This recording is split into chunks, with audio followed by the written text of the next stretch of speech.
அனைவருக்கும் வணக்கம். சேவகர் ஐஏஎஸ்ஸின் ஹீட் செஷனுக்கு வரவேற்கிறோம். நவம்பர் 27 ஹிந்து வெட்டுவில் இன்றைக்கி ஐசிடிடி இந்தியா சைன் பண்ணியிருக்காங்க. இது இன்டர்நேஷ்னல் மெரிடைம் பயோடைவர்சிட்டி கன்சர்வேஷனுக்காக உலக நாடுகள் இணைக்கக்கூடிய ஒரு லீகல் ஃப்ரேம் ஒர்க். இதோடைய ஃபியூச்சர்ஸ், அதோடைய லக்குனிஸ், இந்தியாவுக்கு அதோடைய இம்பாக்ட் என்னென்னு பார்க்கலாம். Then republic of unequals, that is November 26, 1949 India preamble adopt பண்ணியிருப்போம். அதை தான் கான்ஸ்டியூஷன் டே இப்போ கொண்டாடுறோம். ஸோ அதில் கொடுத்துக்கக்கூடிய கோர் வேல்யூவை இந்தியா எந்த அளவுக்கு அட்டைன் பண்ணியிருக்கோம், especially egalitarian society, that is சமத்துவமான ஒரு சமூகம் ஆஃப்டர் 1990s எல்பிஜி ஏராவுடைய இம்பேக்ட். நெக்ஸ்ட்டு சுப்ரீம் கோர்ட்டில் பிரியாம்பிளில் சேர்க்கப்பட்ட சோசியலிஸ்ட் அண்ட் செக்குலர் அப்படிங்கிற வேர்டு த்ரூ 47 அமெண்ட்மெண்ட் அதை ரத்து பண்ண சொல்லி கேட்டிருப்பாங்க. பட் சுப்ரீம் கோர்ட் வந்து இந்த வழக்கு தள்ளுபடி பண்ணியிருப்பாங்க. அதோடைய டீட்டெயில்ஸ் பார்க்கலாம். தென் கார்னியல் பிளைண்ட்னஸ், இந்தியாவில் அதிகமான கார்னியல் பிளைண்ட்னஸ் இருக்குது. எதனால் அப்படின்னா டோனர்ஸ் கம்மியாக இருக்காங்க. இவங்க ஹாஸ்பிட்டல்ஸில் இறக்கக்கூடியவங்க அவங்களுடைய கார்னியாவை கொடுக்க ரெடியாக இல்லை. ஸோ அது ரிலேட்டடாக ஒரு அமெண்ட்மெண்ட் வந்து கொண்டு வந்திருக்காங்க தோட்டா ஆக்டில். அதை பற்றி பார்க்கலாம். நீங்கள் first main article high seas treaty India sign பண்ணியிருக்காங்க. இதில் என்ன கவனிக்கணும்னா இந்தியா இன்னும் ரேட்டிஃபை பண்ணலை. ஸோ சைனிங்க்கு ரேட்டிஃபிகேஷனுக்கு என்ன வித்தியாசம் அப்படின்னா, சைனிங் அப்படிங்கிறது ஜஸ்ட் ஒரு ஒப்புதல் கொடுக்குறது தான். ஓகே, நாங்கள் இதை வந்து கன்சிடர் பண்ணுறதுக்கு எடுத்துக்கிறோம் அப்படின்ட்டு. ரேட்டிஃபை அப்படிங்கிறத நீங்கள் உங்கள் நாட்டில் போய் அதை கன்சிடர் பண்ணி ஆய்வு செஞ்சு எங்களுக்கு சூட் ஆகுமா அப்படிங்கிறத கன்ஃபார்ம் பண்ணிவிட்டு தென் நீங்கள் கொடுக்கக்கூடிய அஷூரன்ஸ், நாங்களும் வந்து இதில் ஒரு பார்ட்டியாக மாறுறோம் அப்படின்ட்டு. ஸோ அப்படி நீங்கள் ரேட்டிஃபை பண்ணிட்டீங்க அப்படின்னா அதை இந்த பர்டிகுலர் ட்ரீட்டியில் கொடுத்துக்கூடிய ப்ரொவிஷன் என்ஃபோர்ஸ் பண்ணுறதுக்காக நீங்கள் ஒரு லா மேக் பண்ணுவீங்க. ஃபார் எக்ஸாம்பிள், நம்ம வந்து கன்வென்ஷன் ஆஃப் பயோடைவர்சிட்டி ரிலேட்டடாக நேஷ்னல் பயோடைவர்சிட்டி ஆக்ட்னு ஒன்று கொண்டு வந்தோம். ஸோ இந்த மாதிரி நம்ம ஒன்ஸ் ரேட்டிஃபை பண்ணும்போது அதை நடைமுறைப்படுத்துறதுக்கு சில சட்டங்கள் வந்து இங்கே கொண்டு வருவோம்.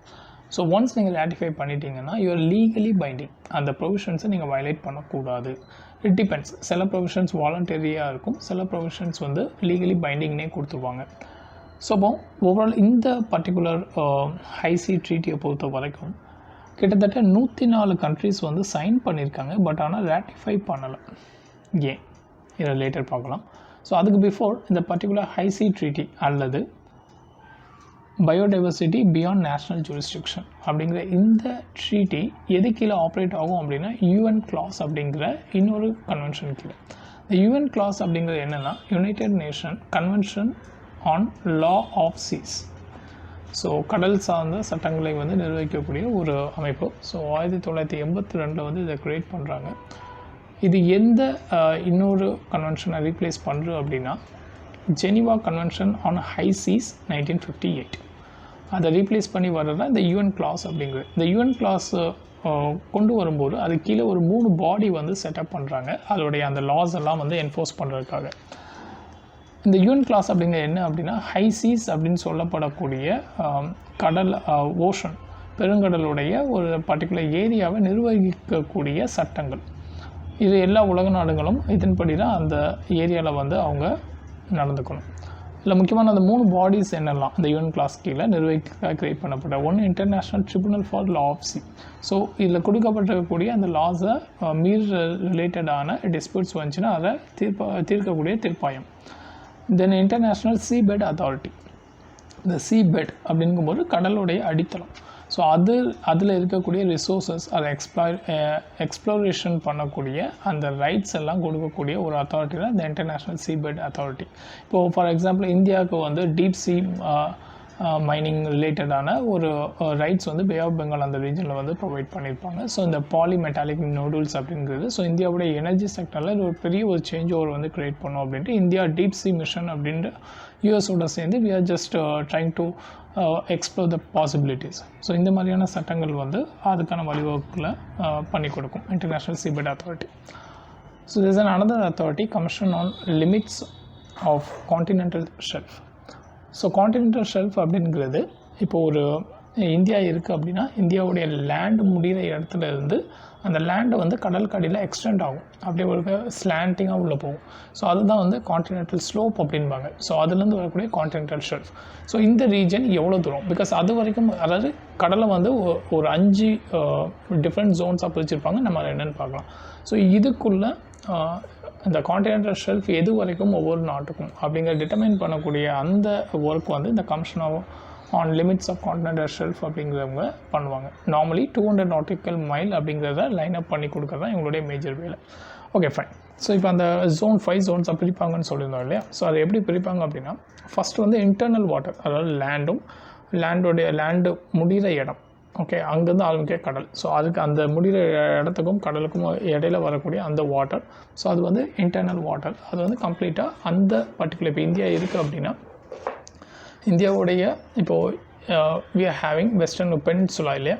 So western coast, eastern coast பார்த்தீங்க அப்படின்னா இட்ஸ் ஸ்லைட்லி சப்டக்ஷன் ஜோன் தான். உங்களுக்கு வந்து அது எமர்ஜென்ட் கோஸ்ட்டு, சப்மர்ஜ்டு கோஸ்ட் அப்படின்னு சொல்லுவாங்க. இல்லை ஈஸ்டர்ன் கோஸ்ட் பார்த்தீங்கன்னா உங்களுக்கு எமர்ஜென்ட் கோஸ்ட், மேலே வந்து கொஞ்சம் லைட்டாக அப்படியே அந்த ஸ்லோப்பியாக வந்து வரும் சோப்லேட். ஸோ அந்த ரீஜன் வரைக்கும் பார்த்தீங்கன்னா இட் இஸ் கால்டு இன்டர்னல் வாட்டர்னு சொல்லலாம். ஸோ அதில் இருந்து ஒரு 12 நாட்டிக்கல் மைல், இது வந்து டெரிட்டோரியல் சீன்னு சொல்லுவாங்க. இந்த நாட்டிக்கல் மைல் அப்படிங்கிறது என்னென்னா, அதாவது ஒரு நாட்டிக்கல் மைல் வந்து 1.8 கிலோமீட்டருக்கு ஈக்குவல். ஸோ கடலில் நம்ம வந்து கிலோமீட்டர் சொல்ல மாட்டோம், நாட்டிக்கல் மைல்னு சொல்லுவோம். ஸோ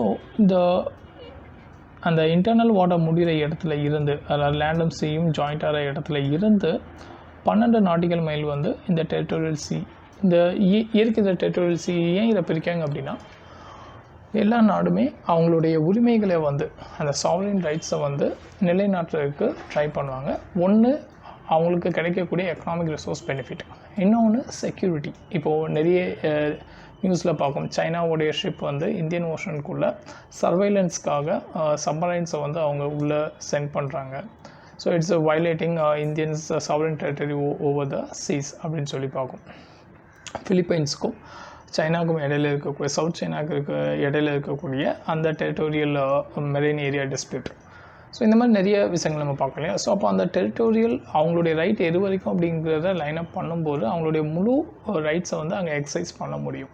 ஸோ இந்த டெரிட்டோரியல் சி அப்படின்னு வரும்போது ஜென்ரலாக உங்களுக்கு ரைட்ஸுன்னு சொன்னால் மேலே அபவ், அதாவது ஏர் ஸ்பேஸ், சர்ஃபேஸ், அதாவது ஓஷனுடைய சர்ஃபேஸ், அண்ட் கீழே வந்து ஃப்ளோர். ஸோ மேலே ஏர் ஸ்பேஸ் அப்படின்னா உங்களுடைய விமான போக்குவரத்து, இந்த மாதிரியான விஷயங்கள் எல்லாத்தையும் நீங்கள் கண்ட்ரோல் பண்ணிக்கலாம். வேறஸ் சர்ஃபேஸ் அப்படின்னு வரும்போது நேவிகேஷன், நேவி ஷிப்ஸோடைய மூமெண்ட்ஸு, இதெல்லாம் நீங்கள் வந்து கண்ட்ரோல் பண்ணிக்கலாம். வேறஸ் கீழே ஃப்ளோர் பெட்டை பொறுத்த வரைக்கும் exploration of resources, other flora fauna, இந்த மாதிரியான அதை கண்ட்ரோல் பண்ணக்கூடிய முழு உரிமைகள் வந்து உங்களுக்கு கொடுக்கப்படும்.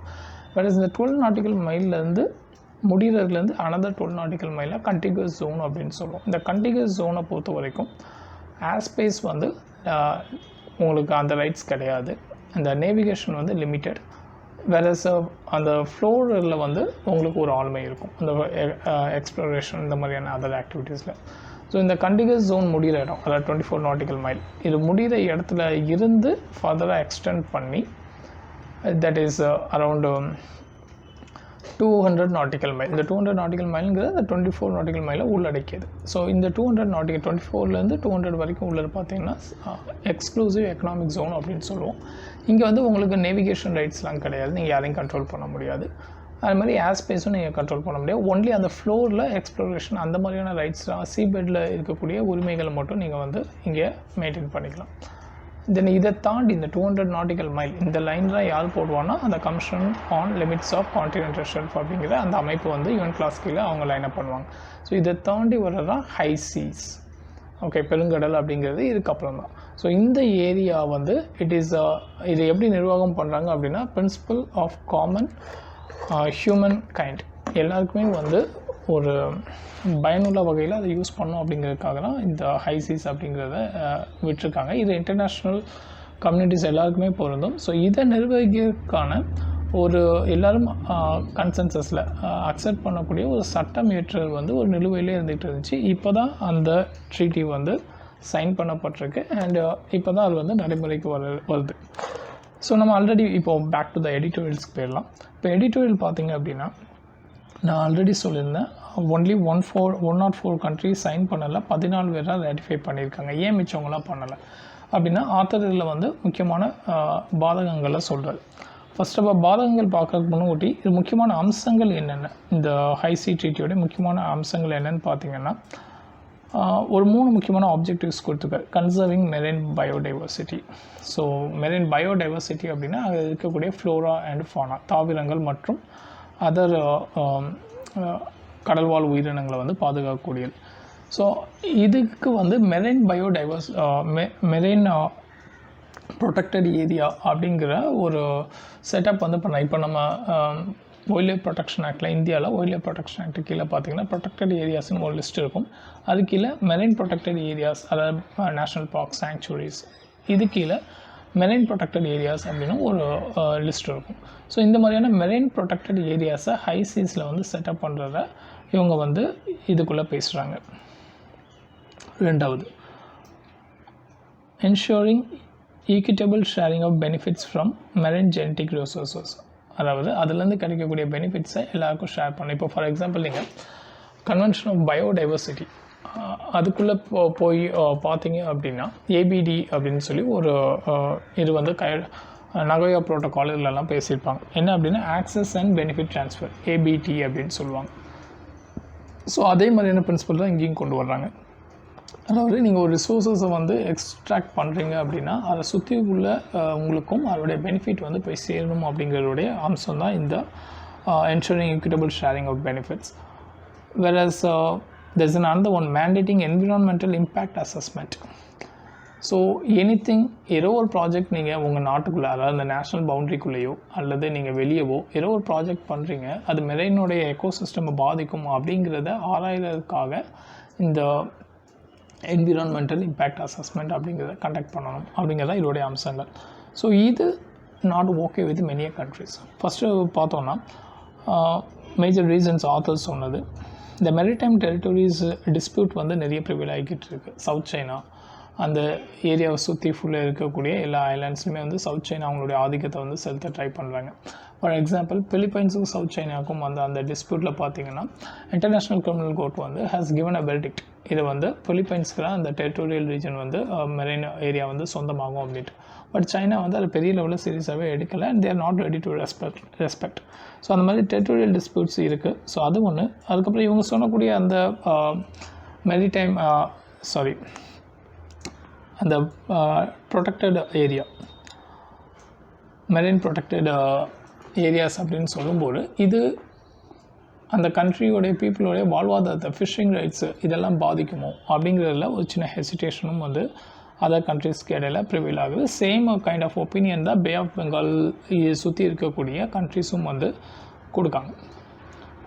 வேறஸ் ஃபர்தராக இந்த ஹைசி பிரின்சிபல் வந்து அந்த காமன் ஹெரிட்டேஜ் ஆஃப் மேன்கைண்ட் அப்படிங்கிற அந்த பிரின்சிபல் நான் ஆல்ரெடி சொல்லியிருந்தேன். ஹைசி ட்ரீட்டி அப்படிங்கிறது, ஹைசி அப்படிங்கிறதே பார்த்திங்கன்னா அதை எப்படி நிர்வகித்தாங்கன்னா principle of common heritage of mankind, எல்லாருக்கும் சமமானது தான். ஸோ இந்த இடத்துல வந்து நீங்கள் ஒரு ஹைசி அப்படிங்கிற ஒரு பெரிய உருவகப்படுத்தி இந்த அதர் ப்ரையாரிட்டிஸ் ஏரியாஸை வந்து மிஸ் பண்ணுறீங்க, ஹியூமனுக்கு கிடைக்கக்கூடிய பெனிஃபிட்டை வந்து ரெடியூஸ் பண்ண ட்ரை பண்ணுறீங்க அப்படிங்கிற மாதிரியான ஒரு குற்றச்சாட்டு வருது. தென் மெரைன் ஜெனடிக் ரிசோர்ஸஸ்.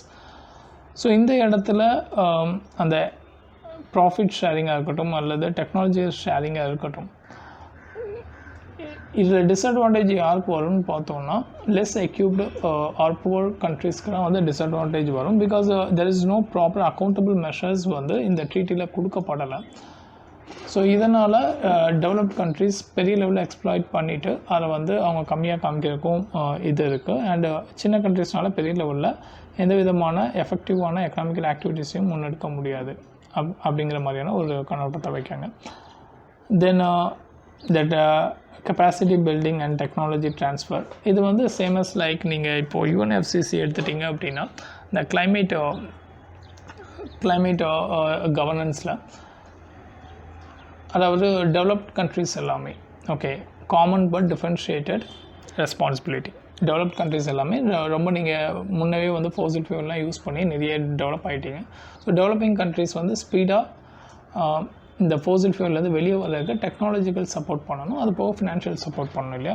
ஸோ அதே மாதிரியான ஒரு ப்ரொவிஷன்லாம் உள்ளேயும் கொண்டு வர்றாங்க. ஸோ மிடில் இன்கம் கண்ட்ரீஸ்க்கு வந்து technological transfer and capacity building வந்து டெவலப் நேஷன்ஸ் வந்து முன்னெடுத்து கொடுக்கணும் அப்படிங்கிறது தான். ஸோ இது சொல்லியிருக்காங்க. சேம் அங்கே எப்படி UNFCCCலையும் அந்த கிளைமேட் சேஞ்ச் ரிலேட்டடாக இவங்க சொன்னப்பட்ட இதை என்ஃபோர்ஸ் பண்ணுறதுக்கான ஒரு எந்த மெக்கானிசமும் இல்லையோ, இப்போது அதே மாதிரி இதுக்கும் ஒரு என்ஃபோர்ஸ்மெண்ட் மெக்கானிசமை வந்து உள்ள அவங்க கொடுக்கல அப்படிங்கிறது அடுத்த குற்றச்சாட்டாக இருக்குது. அண்ட் ஃபர்தர் இந்த ட்ரீட்டி வந்து அந்த மெரைன் எக்கோசிஸ்டம், அதாவது இவங்க 200 நாட்டிக்கல் மைலுக்கு அப்புறத்துலேருந்து அப்படிங்கிறத மட்டும் அவங்க வந்து பேசுகிறாங்க. இதில் அந்த எக்ஸ்க்ளூசிவ் எக்கனாமிக் ஜோன் அந்த ஏரியாவில் நடக்கக்கூடிய விஷயங்களும் இந்த ஹைசியை வந்து அஃபெக்ட் பண்ணுங்கிற பெரிய லெவலில் கன்சிடர் பண்ணாமல் விட்டுட்டாங்க அப்படிங்கிறத சொல்கிறாங்க. For example 2021 express port disaster of Sri Lanka அப்படிங்கிற இந்த ஒரு கப்பல் வந்து அங்கே வந்து ஆயில் லீக்கேஜ் வந்து நடந்துருச்சு, ஒரு கெமிக்கல் வந்து ஸ்பில் அவுட் ஆயிடுச்சு. ஸோ அது பெரிய லெவலில் அந்த இருக்கக்கூடிய ஹைசீஸ் எல்லாத்தையும் வந்து பெரிய லெவலில் பாதிச்சிரு அப்படிங்கிறத சொல்லியிருப்பாங்க. அதே மாதிரி ஓவர் ஃபிஷிங், நம்ம என்னென்ன ப்ராப்ளம் இருக்குது ஹைசீஸில் அப்படிங்கிறத பார்க்கலாம். So overfishing West Africa வந்து அதிகமாக வந்து ஃபிஷ் ஸ்டாக்ஸ் எல்லாத்தையும் டெப்ளீட் பண்ணுறாங்க. ஸோ இது எல்லாமே பார்த்திங்கன்னா ஓவரால் அந்த பயோடைவர்சிட்டி ஆஃப் ஹைசீஸை வந்து அஃபெக்ட் பண்ணணும். எக்கனாமிக் எக்ஸ்க்ளூசிவ் எக்கனாமிக் ஜோனில் நடக்கக்கூடிய விஷயங்களும் இங்கே வந்து பெரிய லெவலில் அஃபெக்ட் பண்ணணும். அதை வந்து இவங்க கன்சிடர் பண்ணலை அப்படிங்கிறது அடுத்த குற்றச்சாட்டாக இருக்குது.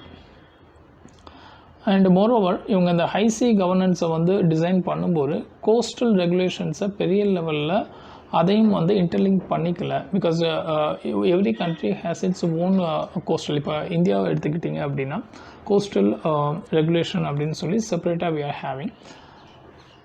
ஸோ இது கீழே வந்து we have splitted of different zones. So அந்த லெவலில் அந்த பொல்யூஷன் அப்படிங்கிறது எல்லாமே நம்ம கண்ட்ரோலாக வச்சுருப்போம். அண்டு இங்கே they have not went on in to this.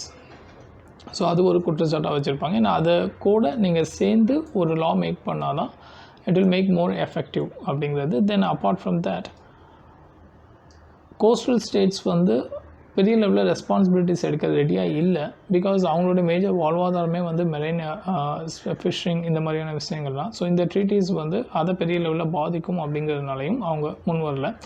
Because that has more responsibilities.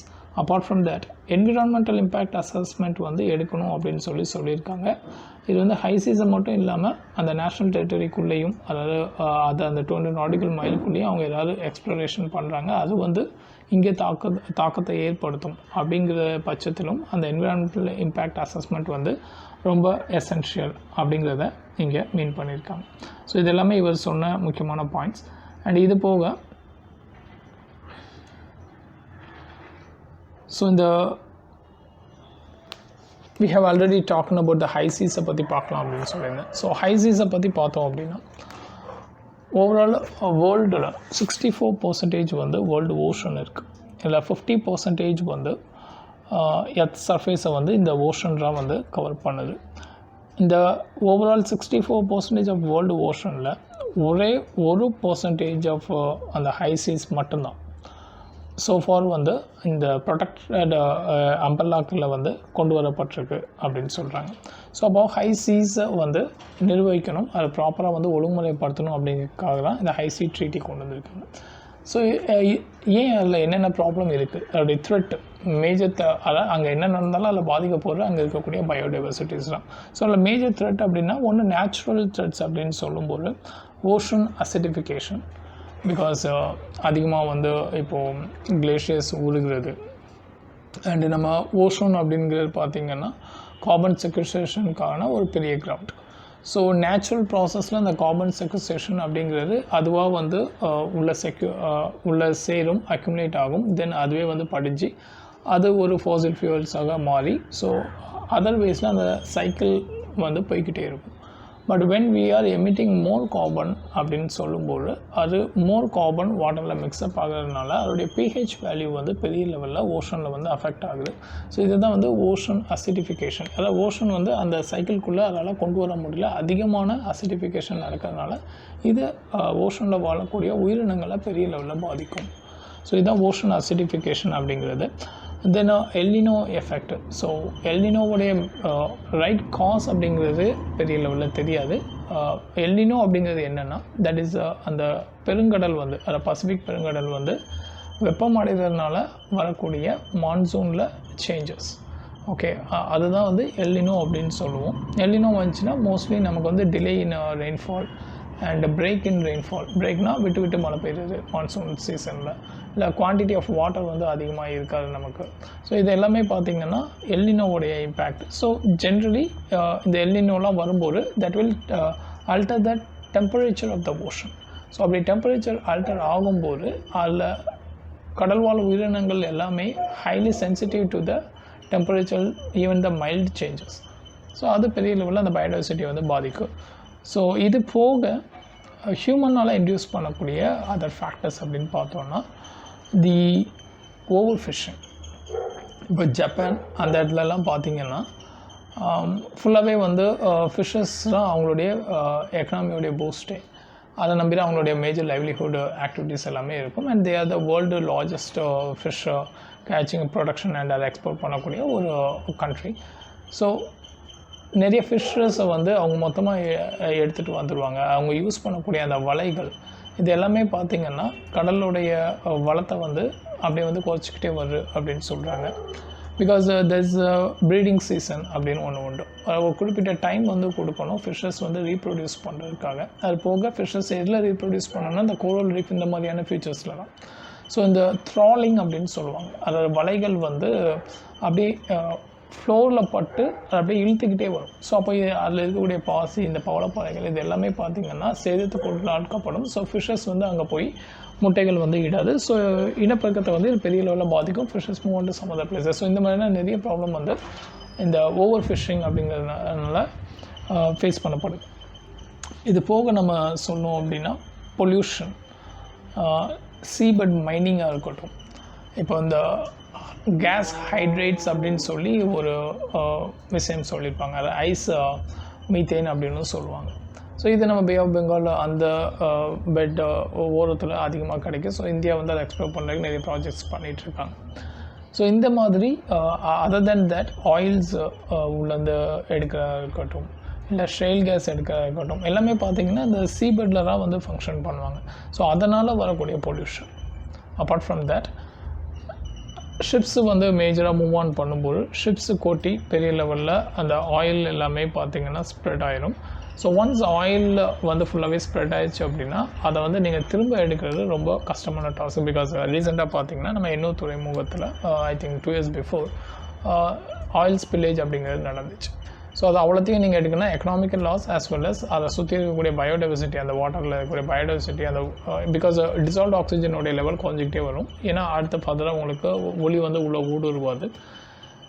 So this is the major problem with oil spillage. So அதுவும் வந்து பெரிய லெவலில் பாதிக்குது. இது போக நாய்ஸு அண்ட் கெமிக்கல் பொல்யூஷன். இப்போ கெமிக்கல் ரிலேட்டடாக வந்து நம்ம பார்த்தோம் ஸ்ரீலங்காவுடைய ஷிப் வந்து கவுந்து. ஸோ அதுலேருந்து நிறைய கெமிக்கல் ரிலீஸ் ஆச்சு. ஸோ இந்த மாதிரி நிறைய பாதிப்புனால என்ன இம்பேக்ட் க்ரியேட் ஆகுது அப்படின்னா கிட்டத்தட்ட more than 10% of the species marine species பார்த்திங்கன்னா எக்ஸ்டென்ஷன் ஸ்டேஜில் இருக்குது.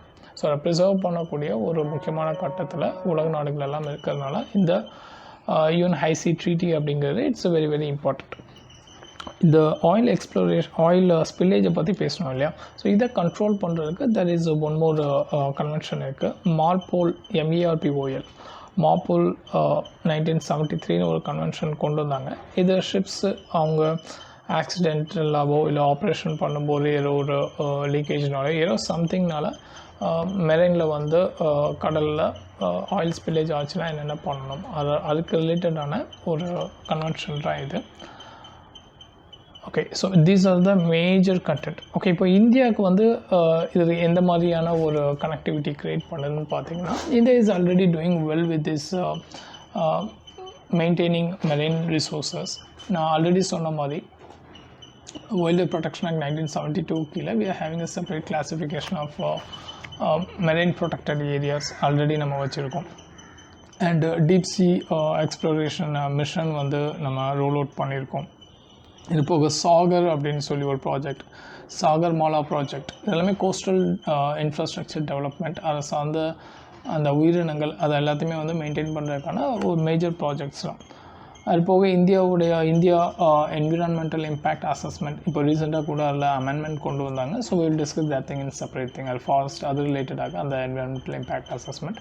But we are doing exemplary work in this preserving this marine பயோடைவர்சிட்டிஸ்.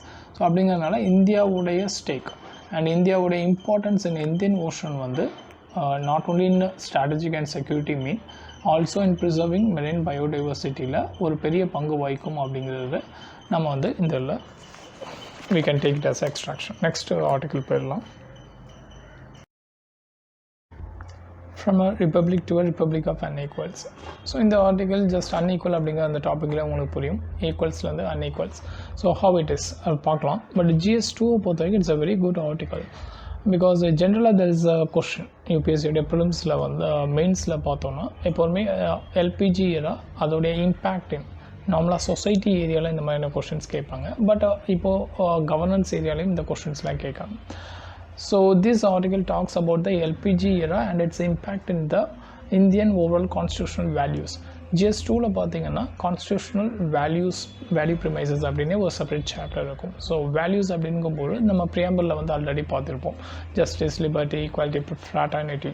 இது அவ்வளோ வந்து it's a core values to aspiration. இதெல்லாம் வந்து நம்ம அட்டைன் பண்ணுறதுக்காக we are having that secular, socialist, republic, democratic இந்த மாதிரியான other core value system. So இது ரெண்டையும் வந்து மேட்ச் பண்ணக்கூடிய விஷயங்கள் தான். ஸோ ப்ரியாம்பிள் ஆர் த கான்ஸ்டியூஷனுடைய அல்டிமேட் கோலே என்னன்னு பார்த்தீங்கன்னா bringing the egalitarian society, that is the சமத்துவமான ஒரு சமூகத்தை உருவாக்குறது தான். that is everyone is equals in all aspect, economically, politically and socially.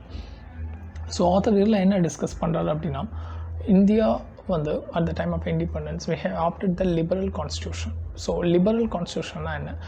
We frequently used to listen to the word liberation or liberty. So liberty அப்படிங்கிறது it's nothing but a freedom.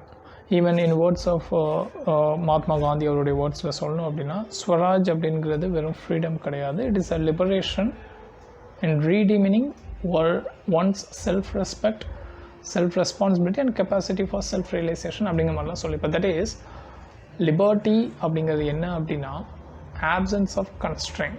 அதாவது ஒருத்தர் வந்து இண்டிபெண்ட்டாக எந்த விதமான அழுத்தமும் இல்லாமல் தனித்து இயங்குறதுக்கான ஒரு சூழலை வந்து கொடுக்கக்கூடிய ஒரு என்விரான்மெண்ட், ஃப்ரீ டு ஆக்ட், அவங்களுடைய mind, body and spiritual thing, everything. So அப்படி ஒருத்தங்க ஆக்ட் பண்ணும்போது மட்டும்தான் அவங்களால individual can develop certain opportunity. Okay, they can utilise the opportunity. So அப்போது ஒரு கவர்மெண்ட் அப்படிங்கிறது it must create two things. ஒன்று ஆப்சன்ஸ் ஆஃப் கன்ஸ்ட்ரெயின், பெரிய லெவலில் கன்ஸ்ட்ரெயின்ஸ் வந்து ஏற்படுத்தி கொடுக்கக்கூட சிட்டிசன் ஃப்ரீ ஆக்ட் பண்ணுறதுக்கான ப்ரொவிஷன்ஸை க்ரியேட் பண்ணணும். Then opportunity for individual to develop. இதுதான் கான்ஸ்டியூஷனில் கொடுக்கக்கூடிய பிரியாம்பிளோடைய basic value for liberty. So ஒரு லிபரல் சொசைட்டி அப்படிங்கிறது எதை மீன் பண்ணும் அப்படின்னா லெஸ் இன்டர்வென்ஷன் ஆஃப் ஸ்டேட்.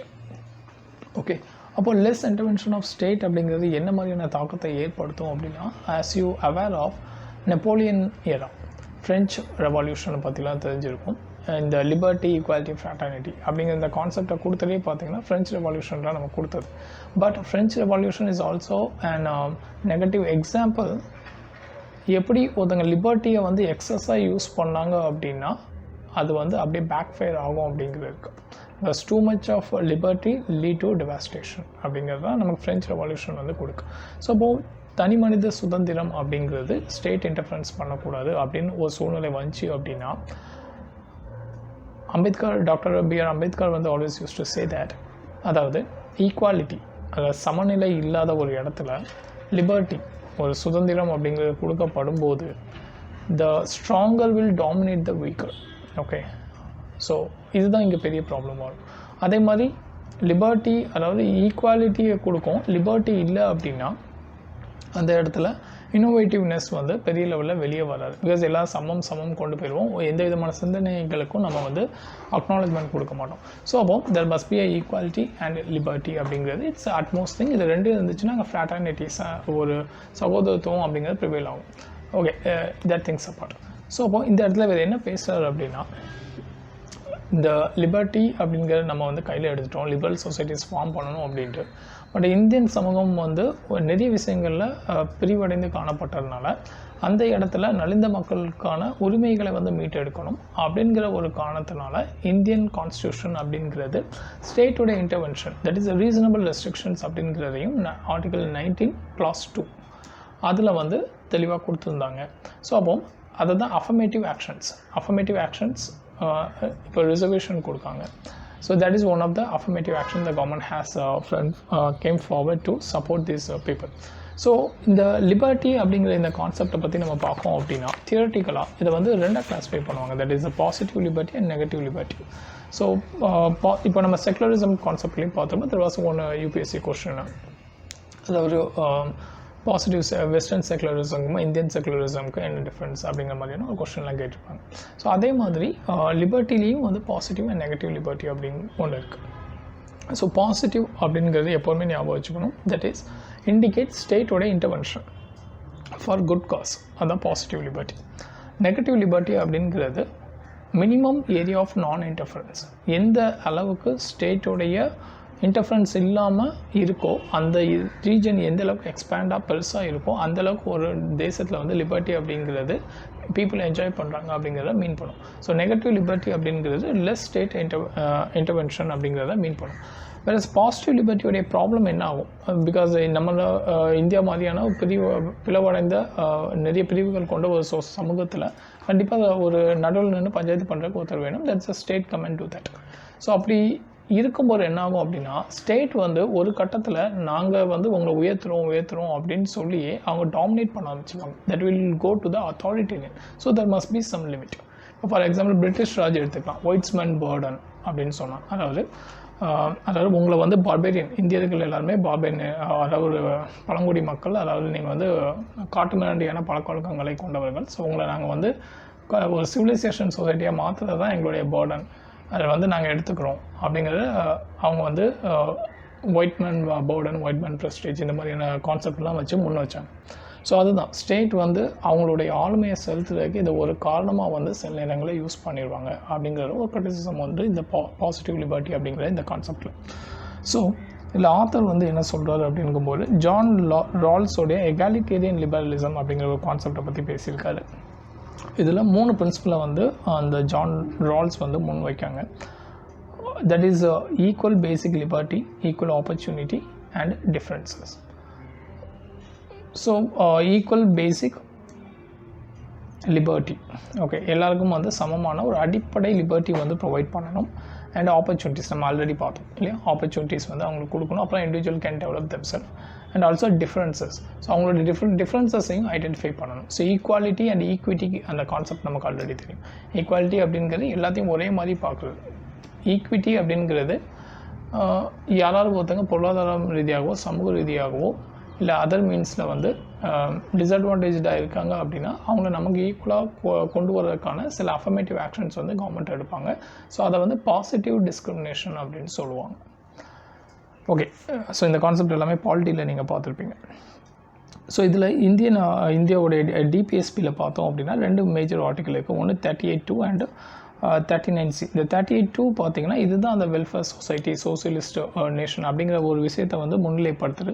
இதை பொறுத்த வரைக்கும் என்ன ரீட் அவுட் ஆகிருக்கும் அப்படின்னா, the state shall strive to minimize the inequalities of income and eliminate inequalities in income, status, facilities and opportunities. அதாவது inequalities related to these factors வந்து ஸ்டேட் வந்து reduce பண்ணணும். இல்லை எஸ்பெஷலி இன்இக்வாலிட்டி அப்படின்னு ஒரு டேமை நம்ம யூஸ் பண்ணும்போது social justice, political justice, economic justice எல்லாமே வந்தாலுமே அந்த இடத்துல எக்கனாமிக் ஜஸ்டிஸ் அப்படிங்கிறது ரொம்ப முக்கியத்துவம் பெறும். Because that is the resources எல்லாத்தையும் ஈக்குவலாக டிஸ்ட்ரிபியூட் பண்ணி கொடுக்கக்கூடிய ஒரு பொறுப்பு யார்கிட்ட இருக்குன்னா கவர்மெண்ட்டுக்கு. ஸோ இந்த ஆர்டிகல் ஃபுல்லாகவே அந்த எக்கனாமிக் ஜஸ்டிஸை பற்றி தான் வந்து ஃபுல்லாகவே ஆத்தர் பேசியிருப்பார். ஸோ அந்த எக்கனாமிக் ஜஸ்டிஸ் அப்படின்னு வரும்போது இட் இஸ் நாட் ஃபுல்லி ப்ராப்பராக கவர்மெண்ட் வந்து பண்ணலை ஆஃப்டர் எல்பிஜி அப்படிங்கிறது தான். If you look at the data, இந்த இடத்துல இவர் என்ன சொல்லியிருப்பார் அப்படின்னா, அதாவது இந்தியாவுடைய let me get into the data.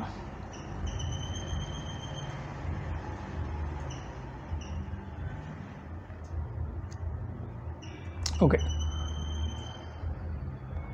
So you can see here இதில் வந்து இந்த 21% அப்படின்னு, அதாவது top 1% of earners had a share of less than 21% of total income in 1930s. 1930களில் டோட்டல் இந்தியாவோட இன்கமில் 21% யார் ஏர்ன் பண்ணியிருந்தாங்க அப்படின்னா டாப் 1% ஆஃப் த பீப்புள் தான் வந்து ஏர்ன் பண்ணியிருந்தாங்க. இதுதான் வந்து அப்போ இருந்த இன்இக்வாலிட்டி. வேறஸ் இப்போ லேட்டராக கண்டக்ட் பண்ண சர்வே பார்த்தோம் அப்படின்னா, தட் இஸ் இது வந்து பாரிஸ் ஸ்கூல் ஆஃப் எக்கனாமிக்ஸ் கொடுத்த டேட்டாஸு. 1980s இந்த சர்வே பார்க்கும்போது டாப் 1% ஆஃப் த பீப்புள் வந்து 6% of the total income of the கண்ட்ரியில் வந்து ஹோல்ட் பண்ணியிருக்காங்க. ஸோ அப்போ இன்இக்வாலிட்டி குறைஞ்சிருக்கு. அப்போ ரிமைனிங் உள்ளது வந்து பீப்புள்கிட்ட ஷேர் ஆகிருக்கு. வேறஸ் ஆஃப்டர் எல்பிஜியில் நீங்கள் பார்த்தீங்க அப்படின்னா டாப் 1% ஹோல்ட் 22.6%. 2022-23 இந்த பீரியடில் எடுத்தப்பட்ட சர்வே பார்த்தீங்கன்னா தட் இஸ் டாப் 1% பார்த்தீங்கன்னா கிட்டத்தட்ட 22.6% ஆஃப் இன்கம்மை வந்து ஹோல்ட் பண்ணுறாங்க. ஸோ திஸ் ஷோஸ் தட் நம்மளுடைய இன்இக்வாலிட்டி அப்படிங்கிறது ஆஃப்டர் எல்பிஜி எல்லாம் ரொம்ப டீப் ரூட்டட் ஆகிட்டு ஈவன் ப்ரீ இண்டிபெண்டன்ஸை தாண்டியும் வந்து அதிகமாக உள்ளே போயிருக்கு அப்படிங்கிறத வந்து இதில் மீன் பண்ணுறாங்க. இது போக சர்டன் அதர் ரிப்போர்ட்ஸையும் ஆத்தர் வந்து பாயிண்ட் அவுட் பண்ணியிருக்காங்க. State of inequality in Indian report 2022.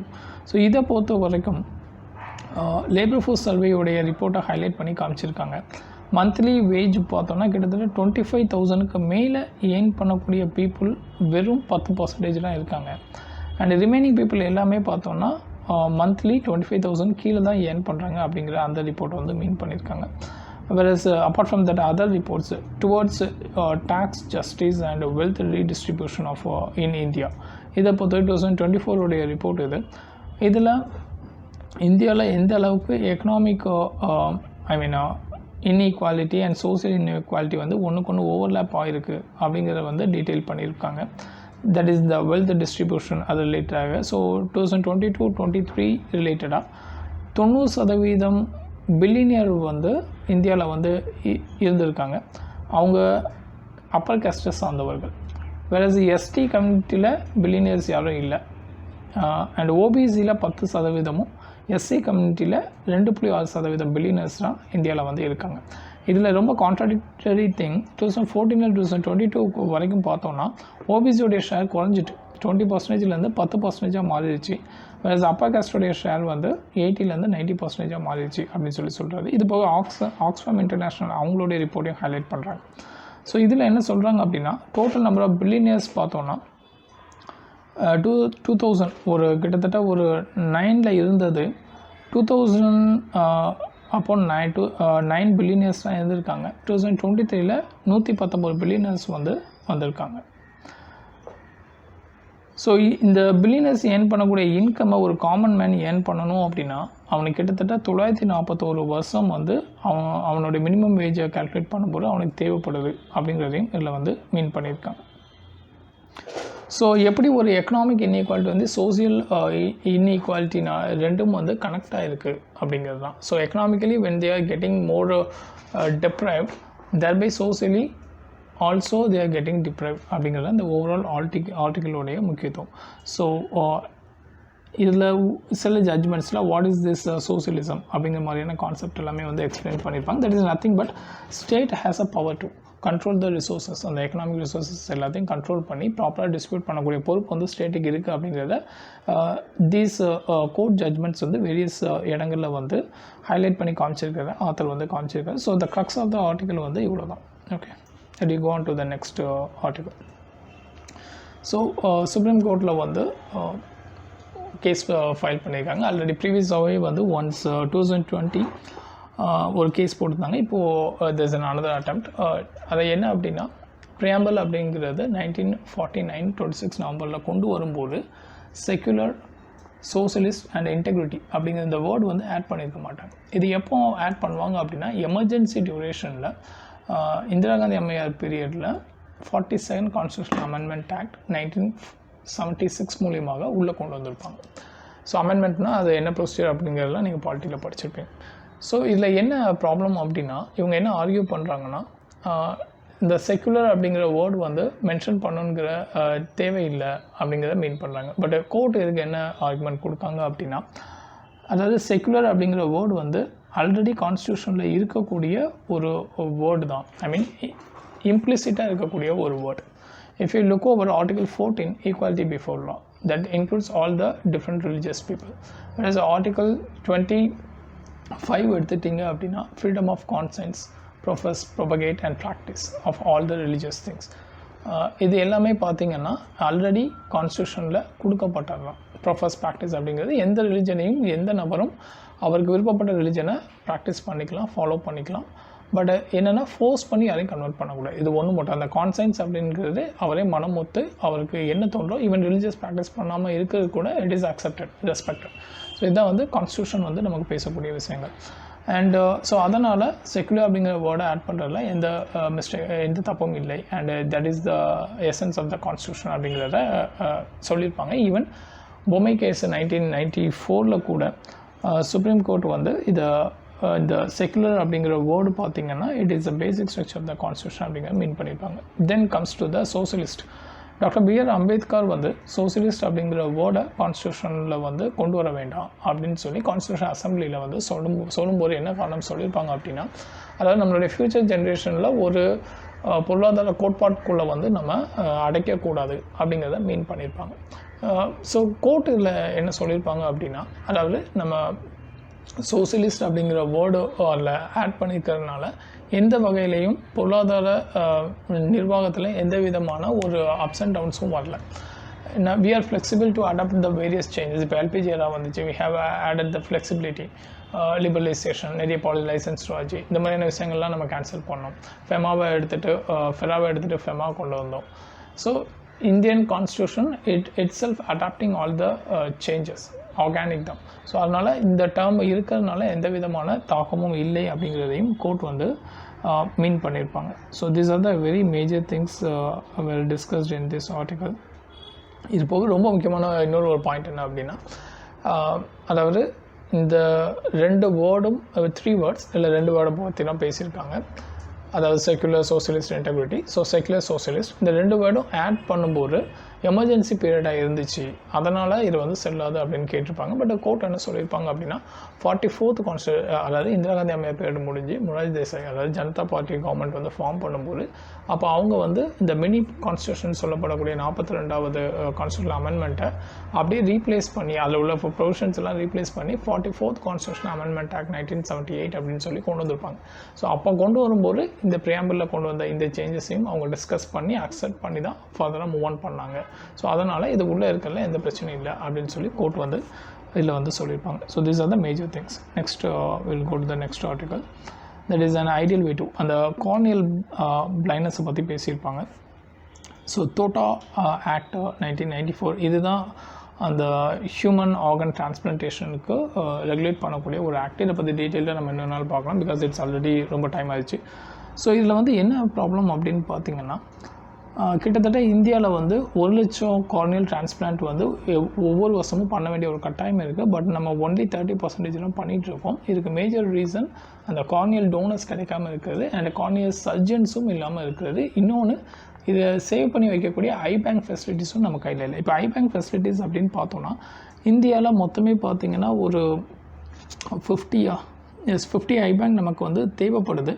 But நமக்கு வந்து ஆஸ் ஆஃப் நவ் 12 இல்லை 14 தான் ஆக்டிவாக எக்யூப்மெண்ட்டோட வந்து இருக்குது அப்படின்னு சொல்லியிருக்காங்க. இது போக நிறைய சர்ஜன்ஸ் வந்து தேவைப்படுது.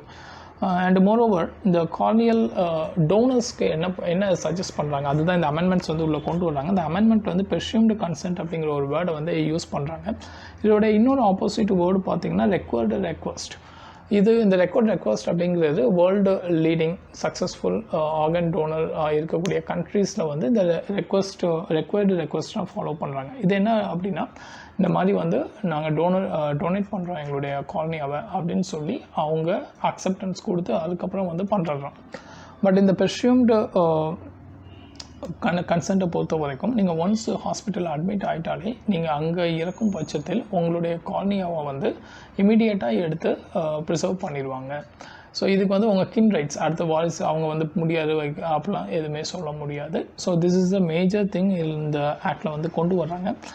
வேறஸ் ஏன் இது வந்து உடனே பண்ணும் அப்படின்னா, ஒருத்தங்க இறந்துட்டாங்கன்னா அவங்ககிட்ட வித்தின் ஒரு 8 to 10 ஹவர்ஸ்க்குள்ளே நீங்கள் அந்த கார்னியாவை எடுத்து ப்ரிசர்வ் பண்ணால் மட்டும்தான் அந்த டிஷ்யூ எந்த விதமான டேமேஜும் இல்லாமல் ரீப்ளேஸ் பண்ணுறதுக்கு வந்து தகுதியாக இருக்கும்.